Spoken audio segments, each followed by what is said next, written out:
Everyone, I'm Stephanie Haney. I am very happy to be here with a medical expert for you today. We've been getting lots of questions from all of our viewers about facial coverings in light of the new mask mandate in parts of Ohio. So I am joined today by Dr. Iahn Gonsenhauser. He is the Chief Quality and Patient Safety Officer at the Ohio State University Wexner Medical Center. Thank you for joining us today, Dr. Gonsenhauser.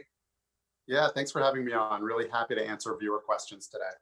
We've gotten so many questions in with people having concerns about the facial covering. Now, you are also a clinical internist at the Department of Internal Medicine at the Wexner Medical Center.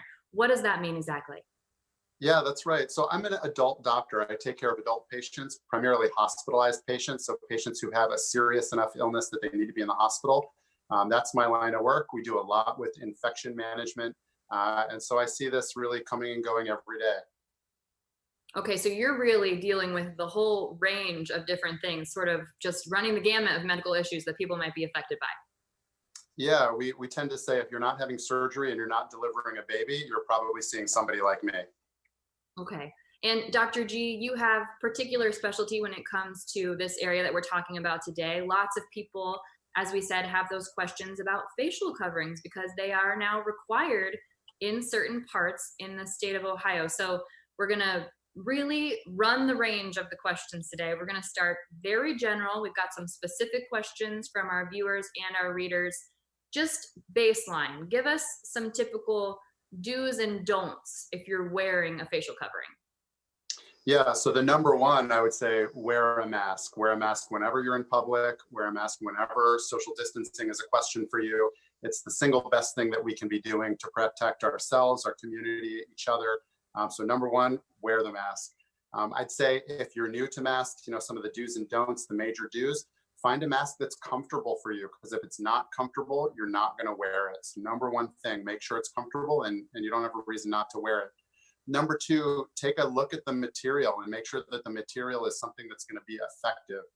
Generally, we sort of point people to the fabric materials and say, if you can see clear daylight through the material, it's not a tight enough weave, or you need to use multiple layers. So if you're thinking about making your own mask, or you're purchasing a mask outside of a surgical mask, think about that.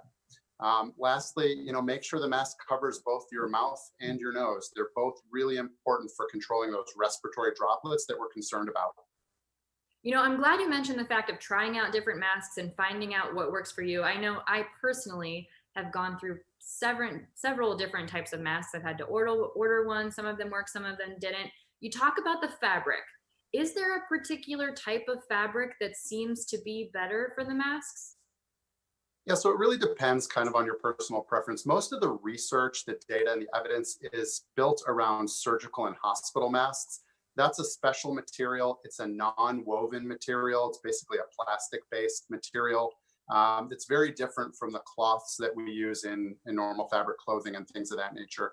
That's where we have the best evidence, the best data. So it tends to be the thing that we point to as the most effective. But for what we're talking about here, for your typical sort of interactions in a public non-hospital setting, cloth masks are really almost just as good if they're made correctly and appropriately. So for those masks, any cloth, like a bandana cloth, even a t-shirt cloth, something like that, that material is fine to use, but you generally have to use 2 to 3 to 4 layers of that material to create something that's going to be effective. You want to make sure that it's got enough material there that you can't see daylight or a naked light bulb straight through the fabric, but also not so much that it's impeding your ability to breathe easily and freely. Because again, you're not going to wear it if that's the case. Right. That light bulb test, that daylight test, that's very helpful. That's something all of us can easily do. Hold that mask up to the light, hold it out to the sunshine, see if you can see through it. Super helpful tips right there. Now, when you talk about these masks and we're going out, we're wearing them in public, they do have to be clean. So people want to know, how often should you be washing these masks, and what's the best way to wash them? Yeah, this is a really important question, and it's a question that I get a lot. Again, looking back at those sort of the data and the evidence all around those hospital masks, those are disposable. So we tend to use them and throw them away. Although I will tell you that in the current situation, we're looking at how we can reuse them as well so that we can maintain that supply and make sure that our healthcare professionals have what they need to support the work that they do. Now, with cloth masks, if you look to the CDC recommendations, they're going to tell you to wash it after every use. There's not a huge amount of data that's driving that recommendation, so there's some flexibility in that. What I tend to tell people is that they're the best judge of what sort of abuse they've put the mask through. And if it's just one trip to the grocery store, you can really probably put that mask, if it's not visibly soiled, in a dry place or a paper bag, let it dry out and kind of sit untouched until the next use. That should be fine in most circumstances. Now, if you're using the mask every day for extended periods of time, you do want to wash that mask probably at the end of the day. And you're going to launder it just like you wash a piece of clothing. You can throw it in with your laundry without concern for contamination, or you can just wash it in your sink with some dish soap and water and let it air dry. The really important thing about mask reuse is that you let it dry completely between times that you're using it. You don't want that mask to sit damp. You do not want to put it in a plastic bag, and you do not want to reuse it if it's visibly soiled. Also, after you take your mask off or you wash it, make sure you engage in some hand hygiene. What about the dishwasher? You know, sometimes we hear about people washing their hats or other things in the dishwasher. Could you throw a mask in the dishwasher? Yeah, there's really no reason why not. I mean, you want to have a little bit of detergent in there. You want to be cautious. Probably the heat cycle may be a little bit too harsh for your mask. You may find that it shrinks or it has a funny shape at the end of doing that. But there's no reason from a disinfection perspective or a cleanliness perspective that wouldn't work. All right, let's take this back a couple steps now. We've been talking about masks for a long time as we've been dealing with COVID-19. We know that they are supposed to protect other people. Just break down for us and remind us very quickly, how does wearing a mask protect other people? Yeah, important concept here, and one that we want people to really be aware of. Wearing a mask does provide the wearer some protection, but that's really not its primary protection. If you're wearing a mask and you're interacting with somebody else who might be infectious, you probably have about a 5% protection based on your wearing the mask. Where the mask is really effective is in preventing somebody who might be a carrier or might be an asymptomatic carrier from spreading those infectious droplets into the atmosphere, into the environment that you're sharing with them. And that's why the people around you wearing masks is so much more important for your personal safety than your wearing mask necessarily. So when you put a mask on, you can imagine that every time you exhale, if you were to cough or sneeze, say you can't help but join others in song or boisterous laughter or something like that, that mask close to your face is going to keep those respiratory droplets that you're constantly expelling contained within that area, not allow it to get into the environment, and it's going to keep everybody around you safer. Now, if you're keeping everybody around you safer and you're decreasing infectious transmission, you're going to help decrease the total number of cases in the community, and that's going to keep you safe too. So you did mention as well that it does provide a certain level of protection for the person wearing the mask. How much protection are we talking here? Yeah, small amount of protection, probably about 5% reduction, somewhere around there. There's not a whole lot of great information or great evidence to kind of support that, but from what we've seen in the evidence, what we've seen in the literature, about a 5% reduction in transmission if you're the one wearing the mask. Now, if both people are wearing the mask, that protection goes up to 80, 90%. So it really does depend on the other person wearing the mask. Yeah, we're all depending on each other in this, and we're all in it together. Okay, now we're talking about masks for the everyday person in the non-medical setting, but we did get this question, so I wanted to ask you. People are wondering, we hear about the N95 mask for medical professionals. There's also something called a KN95 mask. What's the difference between those two masks? Yeah, the big difference between those two masks is who is validating the quality of the mask and the expected efficacy of the mask. N95 masks, there are a variety of institutions nationally and internationally that validate just how well they work. There are quality standards for how they are built. And it has to do with their ability to filter particulate out of the atmosphere. Those masks really are intended to protect the person wearing them. Those are the types of masks that we use during airborne transmission situations in the hospital, like tuberculosis or something else like that. Those are also the types of masks that a lot of people use when they're working in an environment and there's particulate in the atmosphere, like sanding something or working with harsh, noxious materials. So that's the big difference, is who's validating that they're effective. N95 is the standard that we look for. KN95 is not as reliable from our perspective, from a medical perspective. They likely have many of the same qualities, but it's really a pretty subtle difference about who's validating it. Okay. And in terms of what we need for our everyday purposes for the person in the non-medical setting, there's really not a reason to be going for those N95 and K95. Is that KN95? Is that right? Yeah, that's right. I mean, we're still suggesting basic masks, basic face coverings, and even in the hospital environment, we're still using what are called isolation masks. So these are your basic paper masks made for hospital use. They are generally disposable. We're not using N95 masks for the general population, even in the hospital, for general healthcare providers. Okay. Now, looking around online as I've been trying out different masks, I've seen friends sharing videos and posts of themselves wearing the mask. I've seen these masks that seem a little more sturdy, but they have vents in them. Have you seen those masks? Are those effective with the vents? Because it seems to me very counterintuitive. If it's making it easier for you to breathe, I'm thinking about droplets coming in and out of those masks. Yeah, so I've seen those as well. You know, again, not a whole lot of data necessarily supporting that they're more effective. I think more than anything else, they give people a sense of security, but not necessarily real security. So if it's something that's going to encourage you to wear the mask and wear it more readily, more frequently, I would say go for it. But I can't really give much of a medical opinion as to whether or not that's going to be more helpful than just a plain mask. It does seem to be something that might make it a little bit easier to ventilate within the mask, but whether or not it's going to give you additional protection, kind of hard to say. What about face shields? Are face shields, those sort of plastic visor looking things, are those as effective as masks that actually touch your face and cover your nose and your mouth and the chin? Yeah, so those are actually built for a little bit of a different purpose than the masks that we're talking about. Those face shields really are intended to protect your face from flying debris. So you can imagine, you know, dentists use them frequently, particularly when they're grinding on teeth, et cetera, to really protect you from material that might injure you or get into your eyes or something like that.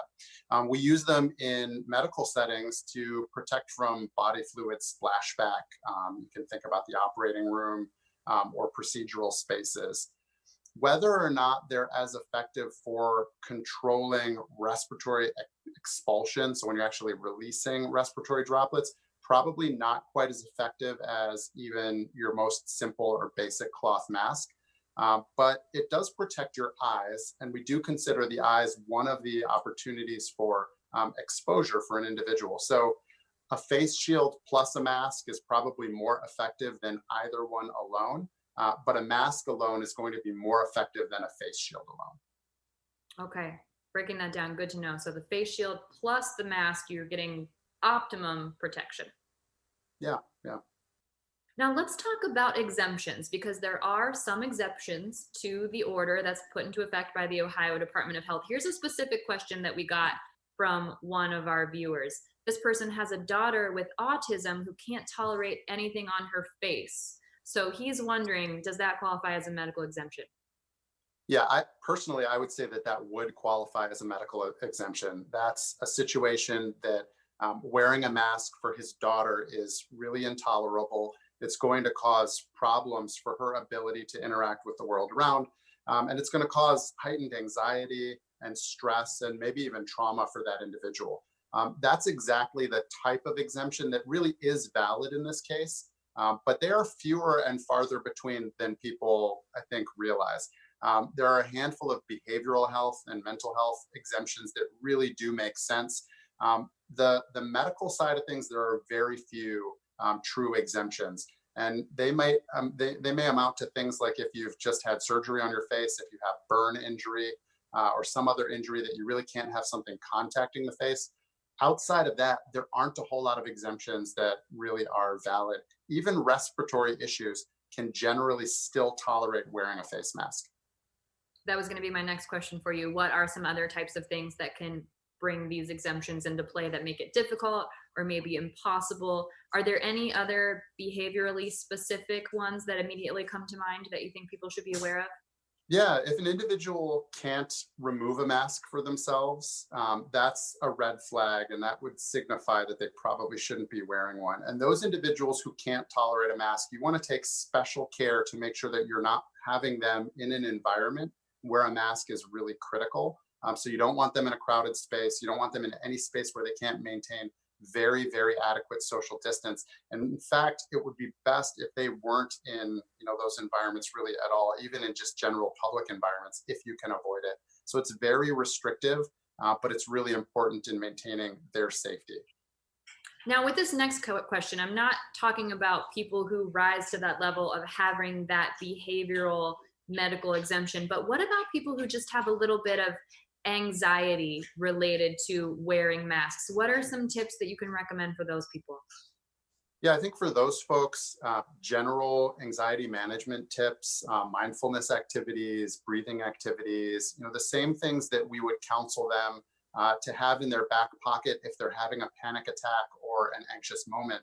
Those are the same things that can be deployed if you need to put on a mask and you're having some anxiety about it.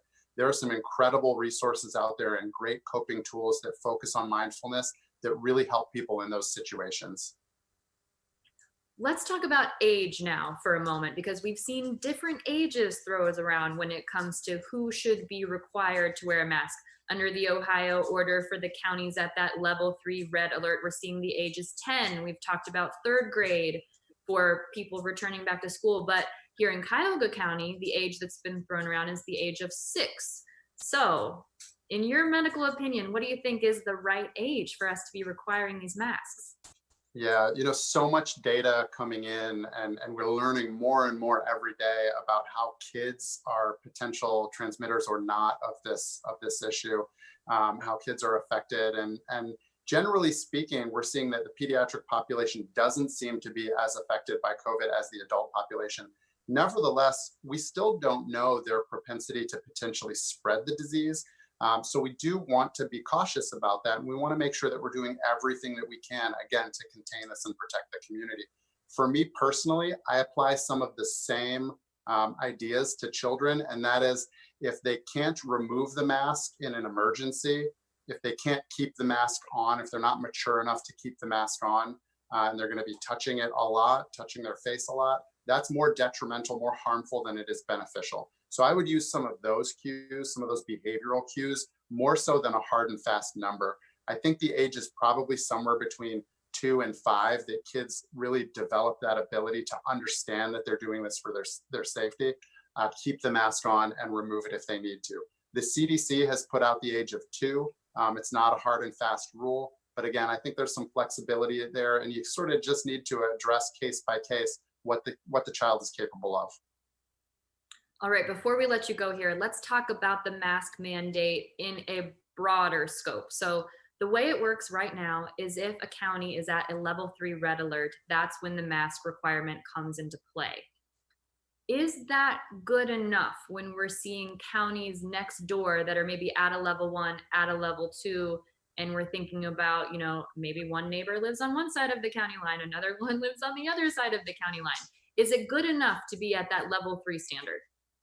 Yeah, I think consistency is key here, and we should be doing everything that we can and are able to do to limit the spread of COVID. And to me, that means taking it upon ourselves to really wear masks in all situations as extensively as we can. Personally, I think we should be wearing masks as a baseline. I wouldn't be opposed if we had a statewide mandate that says, until our numbers improve, until we're out of the woods with this, we're just going to wear masks in public. I think that would be the best thing for us to do, but we can do that as individuals as our choice. And so I would encourage people to make the responsible choice, to take it upon themselves to do the right thing for their community, for their families, for their friends, and put those masks on regardless of what level the county may be in. It will make a difference. We've seen it make a difference around the world, and it's something just so simple that we can all do. One more question for you before we go. Governor Mike DeWine was on CNN yesterday, and there's been a lot of questions about the enforcement of this mask mandate, which we're still figuring out who that will fall on. But he did say that if we can get as much as 80 to 85% compliance, he thinks that will be very crucial in stopping the spread of COVID-19. Do you agree with that? Yeah, that's the number that's out there from the epidemiology groups that have really studied this and looked at it. And what they propose and what their models suggest is exactly right. 80% or more of the population is wearing a mask in public situations. And we're going to see the number of community cases decline. And we'll actually put this thing on the run. So it's a great target to have. It's a great goal to try and achieve. And we all need to do our part to get there. Thank you so much for answering these questions, Dr. G. You've given so much valuable information today, answered so many questions from our readers about their mask-related questions. We really appreciate it. It's my pleasure. Happy to do it. Thank you. That's it for us here for our mask-related questions with Dr. G. Thank you for joining us. I'm Stephanie Haney with 3 News.